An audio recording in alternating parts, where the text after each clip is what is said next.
Students, તો આજના લેક્ચરમાં આપણે જેની વાત કરવાના છીએ તે છે સમાંતર પ્લેટ કેપેસિટર. હવે સમાંતર પ્લેટ કેપેસિટરની વાત કરવાના છે તો નામ પરથી મિત્રો આપણને ખબર પડી જશે કે અહીંયા શું થશે કે બે પ્લેટ હશે અને તે કેવી હશે, સમાંતર હશે એકબીજાને. એનો આકાર શું હશે, તો એનો આકાર મિત્રો કોઈ પણ હોઈ શકે, પરંતુ તે બંને પ્લેટ કેવી હોવી જોઈએ, પ્લેન અને એકબીજાને સમાંતર રહેવી જોઈએ. એટલે તે પ્લેટ મિત્રો તમે જોશો તો આ રીતે ચોરસ પણ હોઈ શકે અથવા તમે આ રીતે બંનેને ગોળ પણ લઈ શકો. અહીંયા જરૂરી શું છે કે બંને એકબીજાને સમાંતર રહેવી જોઈએ. હવે આપણે બુકમાં જોશું તો બુકમાં મિત્રો આપણને શું છે કે આ રીતની જે આપણને પ્લેટ આપેલી છે તો આપણે એની જ વાત કરીશું અહીંયા. હવે આ રીતની જો બે પ્લેટ હશે તો એક પર મિત્રો ધન વીજભાર અને એક પર ઋણ વીજભાર લીધો છે. તો વિદ્યુત ક્ષેત્રની દિશા મિત્રો શું થશે, આ ઉપરથી નીચે તરફ થવાની છે. હવે આ પ્લેટ જે છે તો એને આપણે વિદ્યુત ભાર ઘનતા સિગ્મા લઈએ ધન અને આની આપણે લેશું માઈનસ એટલે કે ઋણ લેશું. હવે અહીંયા વીજભાર આપણે લઈએ ધન q અને અહીંયા ઋણ q લેવા પડશે. હવે માની લો કે બંને વચ્ચેનું જે અંતર છે તેને આપણે લઈએ સ્મોલ p. હવે જે બંને આપણે પ્લેટો લીધી છે તો તેમનું ક્ષેત્રફળ કેપિટલ A જેટલું લઈએ. તો અહીંયા મિત્રો શું થવાનું છે, આપણે આને નામ આપીએ 1 અને આને નામ આપીએ 2. તો 1 ની ઉપર આપણે અહીં લખીએ 1 ની ઉપરના ભાગમાં શું થશે, તો મિત્રો 1 ની ઉપરના ભાગમાં તમે જોશો તો વિદ્યુત ક્ષેત્ર શું થવાનું છે, ઉપરની તરફ હશે અહીંયા, અને જે 2 છે તેના તરફનું વિદ્યુત ક્ષેત્ર શું છે, એટલે મિત્રો પહેલી જે પ્લેટ છે તેની ઉપરના ભાગમાં, બરાબર. તો વિદ્યુત ક્ષેત્ર પહેલી પ્લેટના લીધે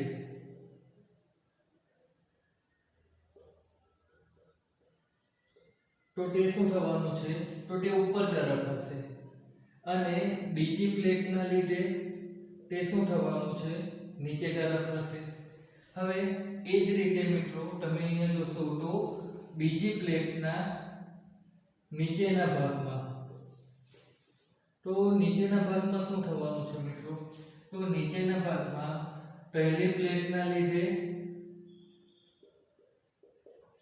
વિદ્યુત ક્ષેત્રની જે આપણે અહીંયા વાતો કરી રહ્યા છીએ મિત્રો, તો અહીંયા વિદ્યુત ક્ષેત્ર પહેલી પ્લેટના લીધે શું થશે, નીચે તરફ હશે અને બીજી પ્લેટના લીધે, તો બીજી પ્લેટના લીધે તે શું થશે, ઉપર તરફ હોવાનું છે.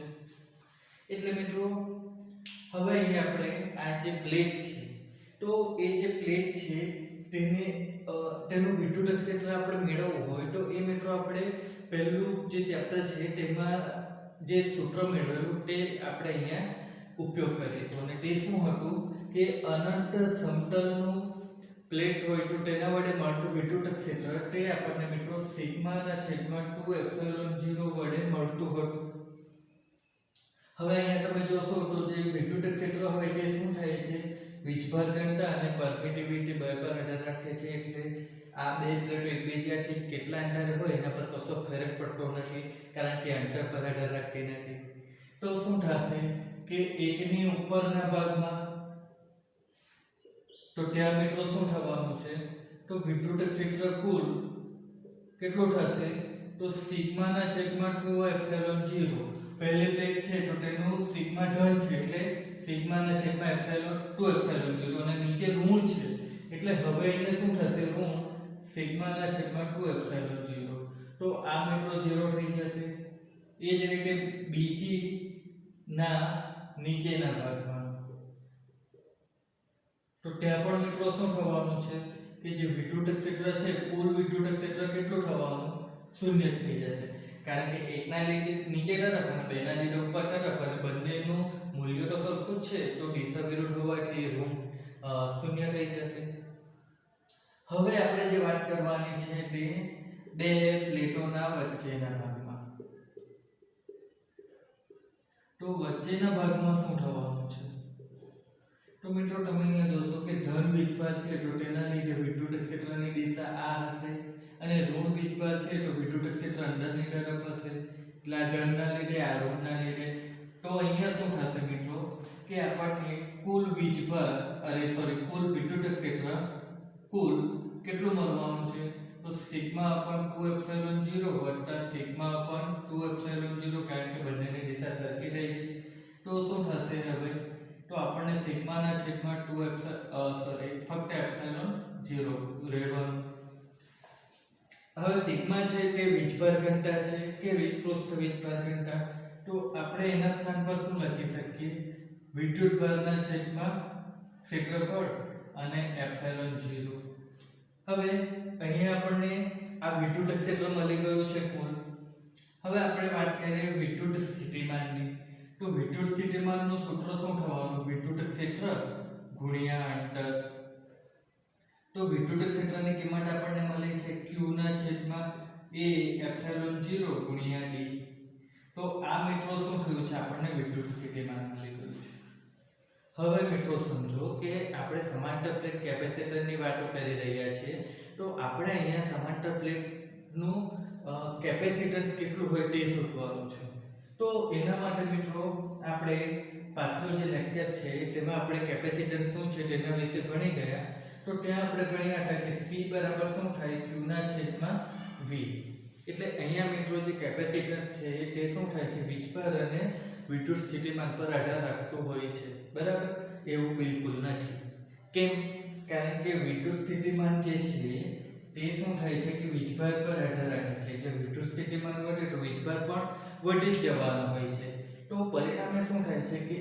આ વિદ્યુત સ્થિતિમાનની મૂલ્યની સાથે q નું મૂલ્ય વધે અથવા ઘટતું રહેતું હોય છે પણ c તો અચળ છે c નું મૂલ્ય આ બંને પર આધાર રાખવાનું નથી કારણ કે જે વિદ્યુત સ્થિતિમાન છે તો વીજભાર પર આધાર રાખે છે એટલે એકનું મૂલ્ય વધશે તો બીજાનું આપોઆપ એ રીતે ઘટી જતું હોય તે રીતે હોય છે તો પરિણામે શું થશે કે આ બંનેના મૂલ્યના લીધે શું થવાનું છે કે કેપેસિટન્સનું મૂલ્ય જે છે તે અચળ રહેવાનું છે કોઈપણ દ્રવ્ય માટે મતલબ કે કોઈ દ્રવ્ય તમે લઈ લો હવા તો તેનું જે કેપેસિટન્સ છે તે અચળ છે પરંતુ તમે ધારો કે પ્લાસ્ટિક લો તો તેનું કેપેસિટન્સ શું થઈ જશે તો તેનું હવા કરતાં કંઈક અલગ આવશે પણ કોઈ બી જાતના પછી પ્લાસ્ટિક માટે તે વસ્તુ અચળ રહેવાની છે તો કેપેસિટન્સનું મૂલ્ય શું થવાનું છે મિત્રો કે વીજભાર અથવા વિદ્યુત સ્થિતિમાન પર આધાર રાખવાનું નથી કારણ કે વિદ્યુત સ્થિતિમાન શું થવાનું છે તો વીજભાર પર આધારિત છે તો વીજભારનું મૂલ્ય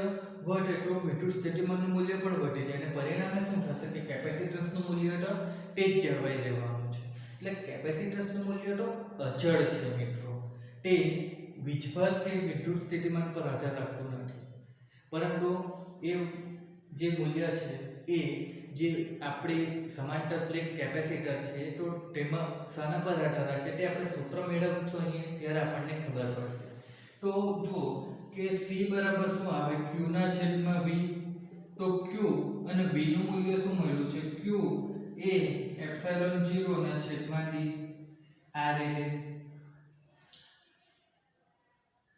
માફ કરશો અહીંયા q * d અને છેદમાં a એપ્સિલોન 0 તો આપણને c નું શું મૂલ્ય મળવાનું છે a એપ્સિલોન 0 ના છેદમાં d તો q નું જે મૂલ્ય છે તે શું થવાનું છે તો જે બે પ્લેટોનું ક્ષેત્રફળ છે તેના પર આધાર રાખે છે એટલે જેટલી મોટી પ્લેટો આપણે લેતા જશું તેટલું વધુ એનો કેપેસિટન્સ મળશે અને બીજું શું છે કે d પર એટલે કે બે પ્લેટો વચ્ચેનું અંતર જેમ આપણે ઓછું કરતા જશું તેમ કેપેસિટન્સ વધુ થતું જવાનું છે અને ત્રીજું મૂલ્ય જે છે તે શું છે પરમિટિવિટીનું છે તો બે વિદ્યુતના જે વાહકો હશે બે પ્લેટો હશે તેમની વચ્ચે આપણે કયું અવાહક માધ્યમ રાખતા છે તેના પર પણ શું થશે કે કેપેસિટન્સનું મૂલ્ય આધારિત હોય છે તો કેપેસિટન્સનું મૂલ્ય ત્રણ વસ્તુ પર આધારિત છે વીજભાર કે વિદ્યુત સ્થિતિમાન પર આધારિત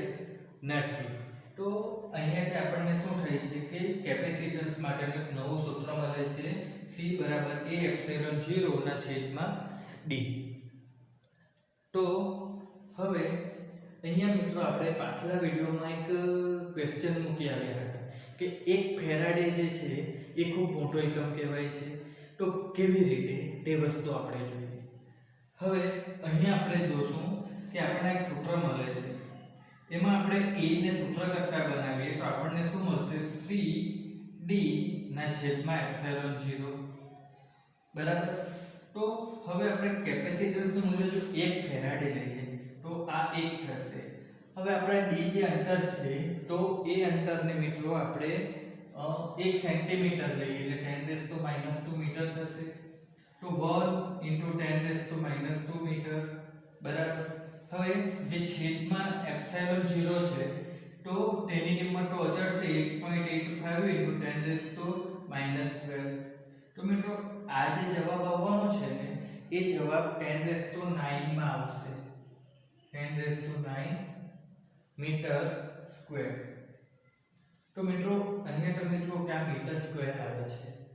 તો માની લો કે આપણી જે પ્લેટ છે સમાંતર બાજુ સમાંતર પ્લેટ કેપેસિટરમાં આપણી જે પ્લેટ છે તે પ્લેટ આપણે આ રીતે ચોરસ લઈએ તો આનું ક્ષેત્રફળ આપણને શું થાય છે કે 10⁹ આવે છે. તો આપણે 10⁸ પણ લઈએ તો લંબાઈ લઈએ તે 10⁴ અને જે પહોળાઈ લેશું તે પણ 10⁴. આ રીતે આપણે મિત્રો એની લંબાઈ અને પહોળાઈ લેશું તો આ તમે જુઓ કેટલું થવાનું છે. અહીંયા તમે ક્ષેત્રફળ કરો તો આ ક્ષેત્રફળ કેટલું થાય છે? લંબાઈ ગુણ્યા પહોળાઈ એટલે 10⁴ × 10⁴ એટલે 10⁸ મીટર સ્ક્વેર આવે. આપણી પાસે 10⁹ મીટર સ્ક્વેર છે. તો આપણે જો ચોરસ પણ લેશું તો પણ શું થશે? 10⁴ મીટર. મિત્રો 10⁴ એટલે 10,000 મીટર. એટલે તમે જુઓ તો એ કેટલું થવાનું છે? 10 કિલોમીટરની ઉપર થઈ જાય છે. મતલબ 10 કિલોમીટરની આસપાસ તો થાય છે. એટલે આપણે કેવી પ્લેટ મૂકવા પડશે મિત્રો? 1 ફેરાડે કેપેસિટન્સ મેળવવા માટે જો 10 કિલોમીટર કરતાં મોટી પ્લેટો હશે, મોટી જ હશે. કેમ? કારણ કે 10⁹ છે તો આપણે જો 1 ઘાતનો ઓછો રાખ્યો છે તો 10⁴ તો શું થશે મિત્રો કે 10 કિલોમીટર જેટલી મોટી પ્લેટ હશે અને તેવી બે પ્લેટો અને તેમને 1 સેન્ટીમીટર ના અંતરે રાખવાની છે તો તેમની વચ્ચેનું કેપેસિટન્સ આપણને 1 ફેરાડે મળશે. તો મિત્રો તમે 10 કિલોમીટર લાંબી પ્લેટ બનાવવા જવાના નથી અને એ વસ્તુ શક્ય થવાની નથી. તો મતલબ શું છે કે 1 ફેરાડે જે એકમ છે તે કેવો કહેવાય છે? ખૂબ મોટો કહેવાય છે. તો આ હતું મિત્રો આપણું સમાંતર પ્લેટ કેપેસિટર. તો આજના વિડિયો અહીંયા પૂરો કરીએ છીએ. આગલા વિડિયોમાં આપણે સમાંતર પ્લેટ કેપેસિટરમાં જે ડાઇલેક્ટ્રિક મૂકીશું તો તેની શું અસર થાય તે જોઈશું.